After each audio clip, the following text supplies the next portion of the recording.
A gente, em 1970, já tinha tecnologia suficiente para resolver todos os problemas do mundo.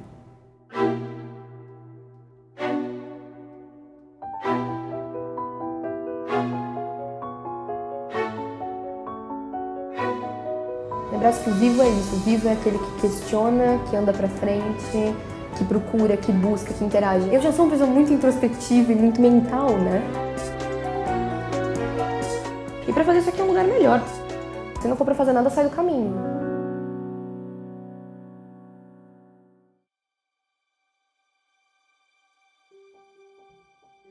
Tem essa coisa do mundo, mas é uma coisa de pequena, não sei dizer. Talvez sempre foi assim. De 5 anos de idade eu entrava em pânico, não queria dormir porque eu tinha que consertar o mundo. Com 5 anos de idade. Eu acho que todo mundo tem isso. É o mais engraçado. Acho que a gente vai perdendo isso ao longo do tempo. A gente perde a curiosidade, a gente perde o interesse. Eu acho que vem de um amor muito grande pelo que é isso aqui.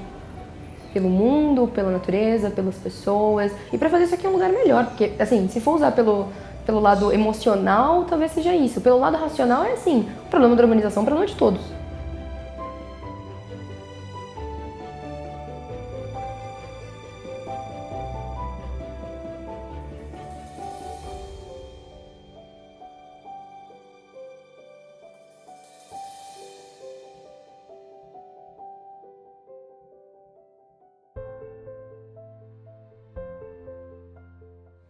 Quando tem desigualdade de um lado, ela vai te afetar.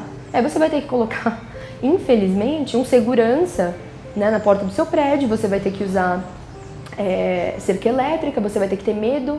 É isso. Porque não é de todos. Porque se não for de todos, você tem medo de andar na Europa? Não tem medo de andar na Europa. Tem medo de andar na rua? Não tem. Por quê? Por que será? Ah, que incrível. Né? Não é porque é Europa, é porque você tem outra estrutura social.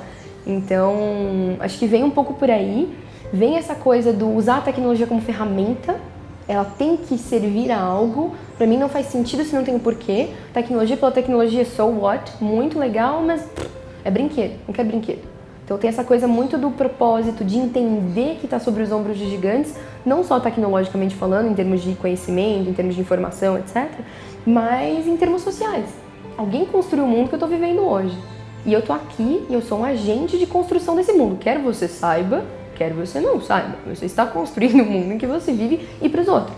Toda a sua ação, ela tem uma consequência. Ou ela tem um impacto em algo. Toda ação, toda decisão, seja consciente ou não, ela tem uma consequência. Acho que ter aprendido essas coisas bem simples lá atrás é o que faz eu fazer o que eu faço hoje. Todo o conhecimento que eu criei, entre aspas, veio de algum lugar e eu sinto essa responsabilidade de estar sobre os ombros de gigantes, como eu falo. Então eu estou em cima do conhecimento que alguém fez. Se eu faço o que eu faço hoje, e é o sentimento de gratidão e de querer devolver e de pay it forward, etc., é porque alguém criou o lápis que eu usei para me alfabetizar, peraí. Então assim, não, self-made man, você fez tudo sozinho, ai que incrível que você faz. Então, gente, volta um pouquinho. Tem um mérito próprio, tem mais méritos iterativos, né? Você aumenta um pouquinho, você avança um pouquinho. Tem gente que avança muito, tem gente que avança um pouquinho, mas ninguém avançou do zero. Ninguém fez nada sozinho, sem referência, sem mentores, sem, enfim, sem inspiração, sem outros conhecimentos criados. Então, eu sinto o conhecimento como essa coisa que tem que devolver de volta para a humanidade um pouquinho. É uma pessoa que vive ciência no sentido de gostar da parte técnica, mas é uma pessoa que vive experimentando, vive sobre a ideia da observação, da experimentação e de se mudar através do mundo que vive. Uma pessoa que questiona, que gosta de pensar, que aprecia isso nela e nos outros. É uma pessoa que vive muito com sentido. É uma mulher, talvez, se identificando como uma mulher adulta agora, então ainda tem uma parte de criança, tem uma parte muito velha também, é muito engraçado porque tem essas identidades temporais distintas, né? Às vezes eu adoro ser uma criança de 5 anos, às vezes me sinto velha, como se tivesse vivido 300 anos de idade. Tem uma coisa muito importante pra mim, que é o walk the talk. Aproximar a sua fala da sua ação. Obviamente elas são coisas distintas, mas quanto mais eu aproximo dela, mais eu me sinto melhor e feliz. Então o meu caminho é sempre em direção a praticar o discurso, praticar o discurso, praticar o discurso e vice-versa, né? Criar um discurso coerente com a prática também. Eu gosto muito de uma citação do Bauman, quando ele diz que a pior miséria e a pior pobreza que tem é a miséria e a pobreza física, a material. Porque ela leva a todas as outras. Ela vai te levar quase que exclusivamente, não é tão determinista assim, mas ela condiciona o ambiente de tal forma que não te permite trabalhar na abundância, não te permite ter a riqueza intelectual, a riqueza espiritual, a riqueza emocional e outras riquezas ligadas à parte socioeconômica por conta da riqueza material. Ela bloqueia muita coisa. E foi o que eu vi, né? Foi o que eu vi, o que eu senti, o que eu experienciei, ficando com, por exemplo, eu tive um problema sério, foi quase uma pneumonia, fiquei sem voz em uma das locações onde a gente trabalhou, em que eu era tradutora e intérprete, e a farmácia mais próxima era 16 quilômetros. Aí eu comecei a entender que as crianças daquele bairro eram cronicamente doentes, especificamente de sistema respiratório, porque era tudo úmido, as casas são muito úmidas, então a infraestrutura determina as outras coisas que acontecem ali dentro. Que vida essa criança vai ter sendo cronicamente doente? Ela não precisava ser cronicamente doente. Ela é cronicamente doente por conta de uma situação onde ela viu como é que ela vai estudar direito se ela está sempre tossindo, se ela está sempre doente. Quer dizer, uma coisa vai amarrando na outra. Então, a dor aqui foi muito profunda. A partir do momento que você observa e experiencia outras realidades, essa realidade vira sua. E como é que você vai aceitar aquilo? E aí volta para o amar ao próximo como a ti mesmo, né? A empatia para mim é isso. Eu brinco que Jesus foi o primeiro, ou Moisés, na verdade, foi o primeiro professor de design thinking e que começou a falar de empatia. Por conta disso, né? Por conta de você ter se tornado o outro. Então, essa dor virou uma dor minha e uma dor que eu tinha que agir no mundo. Como é que eu vejo esse mundo, eu conheço esse mundo, um mundo que está cheio de dor, cheio de miséria, cheio de doença, e que é o meu mundo. Ele pode não ser o meu mundo particular, mas se existe um ser humano nessa condição, ele ainda está dentro do meu mundo. O meu macrocosmo é esse, é mundo, e aí ele vai diminuindo, né? E tem várias esferas, tem o indivíduo e tem o macro e tem o micro. Acho que essa dinâmica de macro e micro, de ter visto dor em todas essas escalas, você fala assim, tem 2 bilhões de pessoas morando em favelas hoje, ou em habitações subnormais, né? Porque esse é o dado da UN Habitat. São 2 bilhões de pessoas. Aí você sai da estatística e vai pro micro. É um ser humano. É um ser humano vivendo aquilo.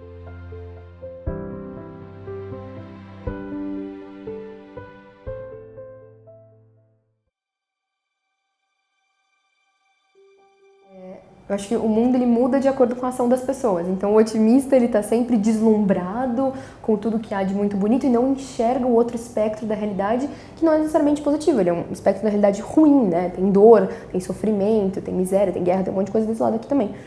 E o pessimista ele está só vendo isso aqui, mas não cria ação. E o realista é aquele que enxerga um lado do espectro, enxerga o outro lado do espectro, traz para a realidade e coloca em prática. Então, para mim o mundo depende muito dos realistas agirem. Né, de ter mais pessoas transitando. Acho que você vai ter momentos de otimismo e vai ter momentos de pessimismo. Né? Vai ser uma coisa fixa, né? Não é fixo, ele transita, mas é importante ter esses olhos para ver a realidade do mundo e agir sobre ela. Eu acho que a gente vive num momento onde a gente tem os maiores potenciais que a gente já teve em termos de ferramentas e de tecnologia. A gente nunca teve tanta tecnologia na mão como a gente tem hoje. E amanhã a gente vai ter um pouco mais, e depois um pouco mais, cada vez mais rápido. Só que tem um problema nesse cada vez mais rápido, que a gente perde o contato com a realidade, em primeiro lugar. Eu não sei até que ponto é bom a gente perder esse contato com a realidade, e ao mesmo tempo uma realidade que está mudando o tempo todo. Então ela muda rápido, é tudo muito... tem um excesso de informação, é uma era de excessos, eu vejo assim, uma era de excessos e de excessos que mudam rápido o tempo todo. Hoje você faz um meme, você faz um viral na internet, é um mundo de impermanência. E alguns processos talvez precisem de permanência. Eu quero ter um contato mais próximo com a natureza, mas não quero perder as desvantagens da cidade. Então a gente está num mundo que ainda está quebrado em 2 partes ou em mais partes, e que a gente está buscando uma transição, uma reconciliação. E um mundo de muito excesso, de um lado, e muita escassez de outro. Então é um pouco do que eu falo, que a gente tem abundância e escassez. E minha pergunta é como é que a gente junta os 2 pontos, porque a abundância em geral está na ferramenta. Né? A abundância está na mentalidade que se usa a ferramenta também, mas na ferramenta. Eu tenho hoje coisas que têm custo muito mais barato, né? Mas a pergunta é para quê? Né? Que essa ferramenta faz no lado que é a escassez que a gente tem no mundo, que é fome, enfim, injustiça social, falta de saúde, falta de saneamento básico, falta, né? Tem um monte de falta. E a gente vive num mundo onde essas duas coisas são muito aprofundadas. A gente olha a questão do macro e do micro, né? Então eu olho para o macro, que é a cidade, como é que a gente cria esse mundo físico que a gente vive, né? Bem tangível, enquanto cidade, mas também como é que a gente cria esse mundo tangível e físico no micro, que é a casa, que é a habitação. Porque os espaços me influenciam muito, né? Existem vários livros falando sobre isso, a arquitetura da felicidade, que explicam por que o espaço influencia o ser humano, e a forma como ele produz, a forma como ele cria, a forma como ele vive. Então acho que essa é uma pergunta que ficou em algum momento, eu percebi isso, e aí eu me apropriei disso e trouxe para dentro do que eu faço hoje. Se você olhar, tem uma colcha de retalhos conceitual, né, na empresa que eu estou fundando agora, que eu estou colocando de pé, que tem a ver com isso, tem a ver com as minhas experiências no mundo que estão sendo colocadas como identidade. E aí você traz mais pessoas para contribuir, elas trazem outras experiências de mundo e o negócio começa a crescer de fato. Uma das formas tangíveis é através do meu trabalho, que eu estou me apropriando de uma tecnologia, criando mais tecnologia em cima, né, dessas coisas que já existem, dessa impressão 3D, etc., e usando para um propósito bastante específico. Né, usando para dentro de uma indústria, que é uma indústria que eu considero lenta, suja, ineficiente, tem uma série de coisas que eu olho para essa indústria e falo, opa, a indústria da construção civil, da infraestrutura, etc., do planejamento urbano, não pode ser assim, tem alguma coisa errada nesse negócio, porque é o espaço onde a gente vive, é o espaço que me afeta. Então, como é que eu, a partir da criação da cidade, eu crio a mim mesmo nessa retroalimentação? Então, como é que eu uso esse meu impulso de querer transformar para transformar a cidade, e essa cidade vai transformar outras pessoas? Então, eu vejo um pouco isso. De forma prática, é se apropriar de alguma coisa que está na sua mão, seja ela tecnológica, conhecimento, etc., para construir uma próxima coisa.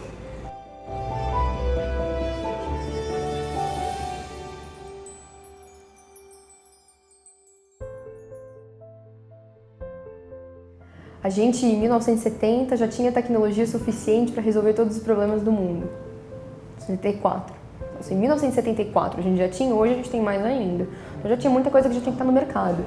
A impressão 3D, especificamente, as tecnologias relacionadas a ela, estão saindo de uma fase que a gente chama de prototipação rápida, indo para manufatura rápida. Então ela servia para fazer brinquedo, para fazer protótipo. Hoje ela está servindo para fazer manufatura rápida. A Airbus, por exemplo, tem 56 mil peças impressas nos aviões deles.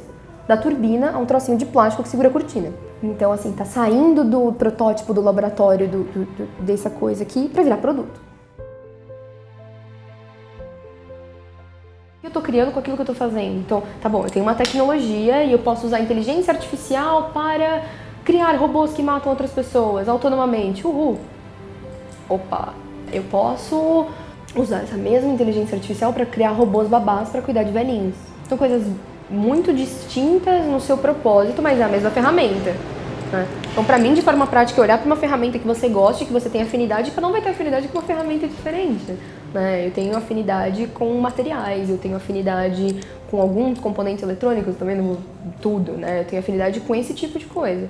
E acho que a partir da experimentação você encontra afinidade com algo e transforma aquilo.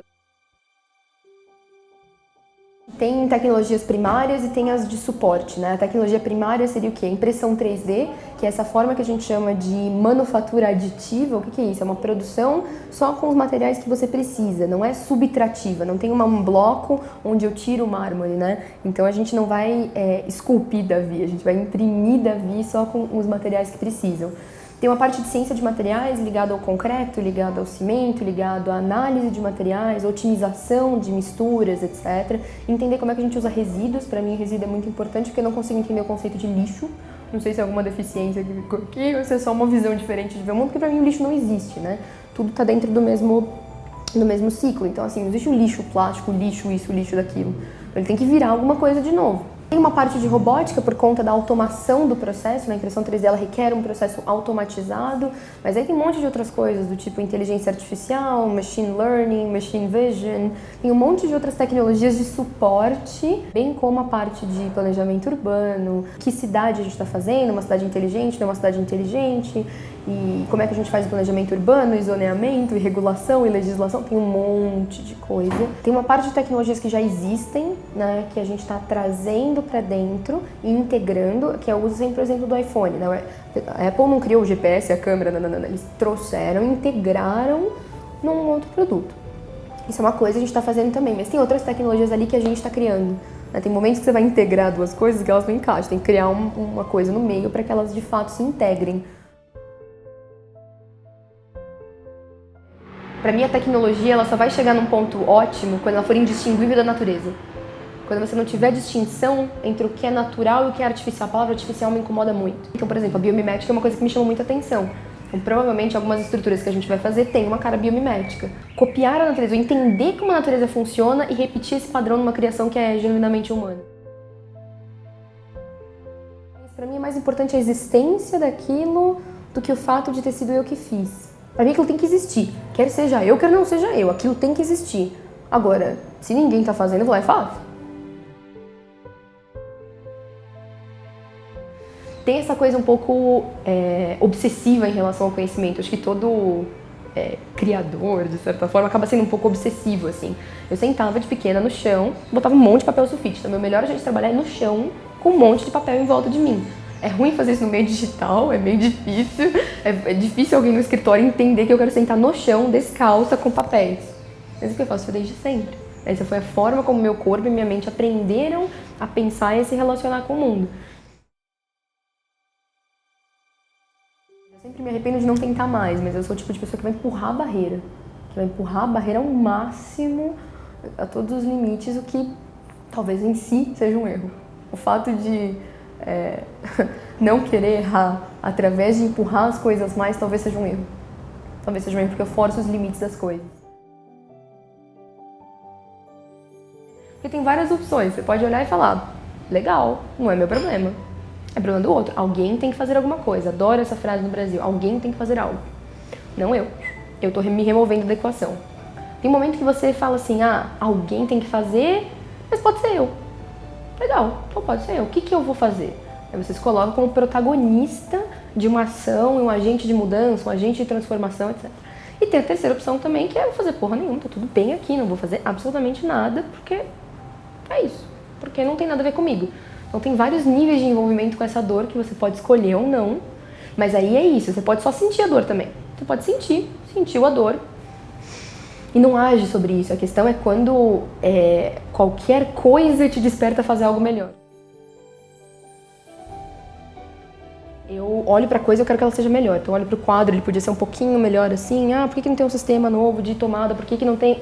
E, enfim, isso vai passando ao longo do tempo, que fica menos perturbador também. Você não olhar pro mundo e querer resolver tudo e arrumar tudo, porque senão tudo dá pra estar errado. Então é um pouco frustrante também você querer arrumar tudo e não conseguir. Então você vai diminuindo, escolhe aquelas coisas que você pode agir sobre, você quer agir sobre, você tem condições e recursos de agir sobre. É um equilíbrio entre essas coisas. De 10 anos de idade, eu acho, 9, eu desenhava cidades redondas. Porque eu achava que era o sistema mais eficiente. Então tem um pouco dessa questão do apropriar-se da ferramenta com propósito, tem essa questão do é meu, mas é de todos. Então, peraí, é de todos, mas é meu e eu faço parte desse negócio. Então, já que eu faço parte desse negócio que chama mundo, vamos contribuir de alguma forma. Esse senso de utilidade no mundo, esse senso de querer deixar alguma coisa positiva, né? Porque já que eu tô aqui, vamos fazer alguma coisa que presta. O modelo que eu queria que existisse, talvez não existia. Eu conheço algumas mulheres que trabalharam com ciência e tecnologia, e são poucas, e é Marie Curie e aquela coisa toda. O modelo que eu gostaria não existia. Então, eu vou ter que ser esse modelo. Então vamos ser o modelo. Porque eu gostaria que ele existisse. Porque teve muita inspiração de fora para construir o que eu sou. Porque, novamente, eu acho que a gente constrói a partir de referências. Então eu acho importante o modelo, eu acho importante o discurso. E eu brinco que a minha principal forma de resistência é a minha própria existência. A gente está passando por um tempo de transição e de choque, onde tudo é rápido, onde você está uma paulada o tempo todo, e de todos os tipos, né? Físico e emocional e social. Então a gente está passando por muita paulada, o mundo está todo maluco. Tá bom. Então choque. Então quando alguém morre, eu mudei porque minha mãe morreu, tem um monte de história assim, é o choque. Por conhecimento. A gente muda porque a gente recebeu uma quantidade de informação, uma informação nova, e a gente se transformou a partir daquela informação que a gente recebeu. A gente muda pelo insight interno, deu estalinho, e pela experiência. Receber palavras e receber conhecimento é uma delas. Por isso que eu acho a experiência muito poderosa. Eu sempre falo para as pessoas, sei lá, como é que você fez o que você fez? Sei lá, eu fui fazendo o que eu achei que eu tinha que fazer. E fui pensando e não me coloquei barreiras no sentido de, não dá pra fazer isso, eu não vou aprender aquilo. Sei lá, se um outro cérebro humano aprender, por que eu não vou aprender? Eu nem tô fazendo aquilo, tô só aprendendo o que um outro já criou. Peraí, gente, calma lá. Tem talentos, tem dons, você também não vai ser o super-homem, aprender tudo de tudo. Mas também não dá, tem um limite, né? Mas na hora de abrir, não pode existir o limite. Na hora de consolidar, talvez. Na hora de consolidar, talvez sim. Mas na hora de ter isso e falar, eu vou fazer alguma coisa, é muito levantar a bunda. Eu brinco com as pessoas que é levantar a bunda e fazer alguma coisa. Não tem muito segredo. Requer coragem, requer persistência, requer um monte de outras coisas, mas que são todas intrínsecas, né? Não tem nada assim que eu vou lá e compro no supermercado uma dose de coragem, uma dose de não sei o quê, e agora eu vou fazer coisas que eu acredito. Não sei. Procura outras pessoas, tem essa coisa muito importante de procurar outras pessoas que estão fazendo essas coisas, tem inspiração, etc. Então quando a gente fala das palavras, acho que elas são importantes nesse sentido. Elas são importantes porque elas são uma pecinha.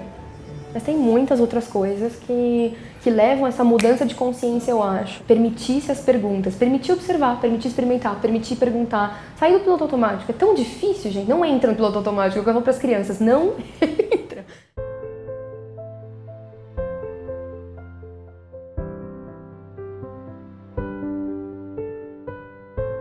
Eu acho muito engraçado a escola, no sentido do método, né? O processo de aprendizagem é estranho, porque você pega um conhecimento que partiu da observação, experimentação, aí ele virou uma hipótese, aí ele virou uma tese, aí ele ficou consolidado, foi consolidado durante um monte de tempo nesse ciclo iterativo do método científico, enfim. Aí eu vou na escola, absorvo o resultado final, faço ideia de onde veio, por onde veio, o que foi observado, como foi observado.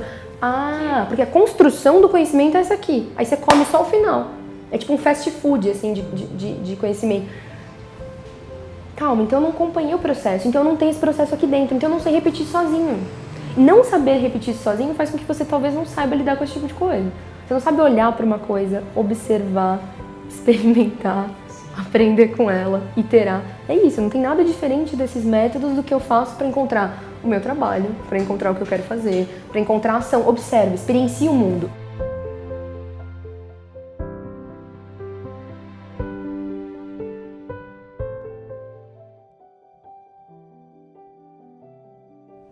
Pra mim, o maior acerto é não ter desistido de mim mesma.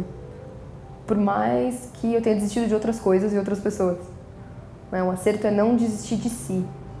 Pra mim, né? Então, quando eu falo assim, eu desisti da física, da graduação de física naquele momento, porque eu não acreditava mais naquilo, porque não era mais eu, não me estava dando o que eu queria, não construía o futuro que eu projetava pra mim, de certa forma. Não era aquela Aniele que eu via.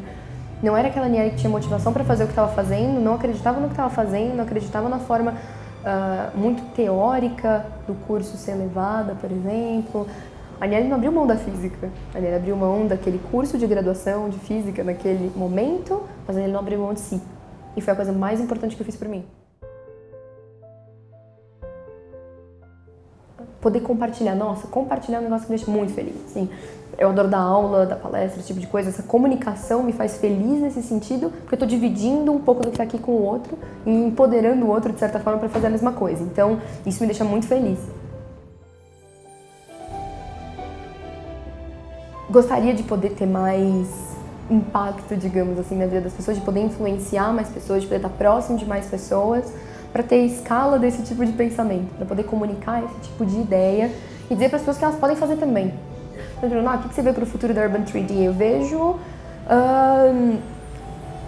um lugar onde as coisas possam estar acontecendo, essas coisas que eu acredito, não necessariamente com as minhas mãos, com outras pessoas. Né? Vendo outras pessoas também podendo fazer aquilo que elas acreditam. Tem esse espaço, essa estrutura para que esse pensamento se propague.